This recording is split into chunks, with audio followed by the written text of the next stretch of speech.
মোৰ প্ৰিয় কবিতা অনামিকা দুৱাৰাৰ দ্বাৰা মোৰ অন্তিম আলাপ।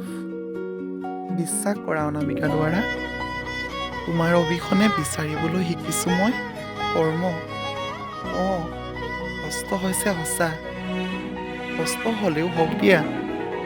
অৱশ্যে মই অব্যস্তটো হৈ পৰা নাই ন।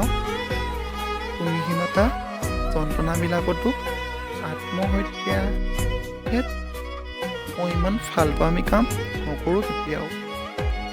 প্লিজ মোক এৰি নাযাবা, মা কছম। তোমাৰ অবিহনে থাকিব নোৱাৰিম জানা। তেনে কোনো মই নাটক নকৰোঁ।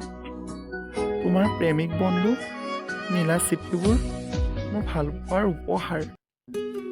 তুমি কুশলে থাকা, সুখী হোৱা। মোৰ বিষাদ নগৰীৰ নাজিৰাৰ অনামিকা দুৱাৰা, মোৰ বাবে তুমি অলপো শোক নকৰিবা। সকালৈকে মোৰ বিষাদত জীয়াই থ'ম আমাৰ প্ৰেমৰ কথাবোৰ। আন কবিতা শব্দবোৰত নিজকে বিলীন হ'ব নিদিওঁ আন্ধাৰত। মোৰ বাবে তুমি অলপো শোক নকৰিবা। মাথো বিদায় পৰত তুমি এবাৰ হাঁহি দিয়া। তোমাৰ যাদুকৰী হাঁহিটি চিকমিকাই উঠিব দিয়া। মোৰ বিষাদ নগৰীৰ নাজিৰাৰ অনামিকা দুৱাৰা। ধন্যবাদ।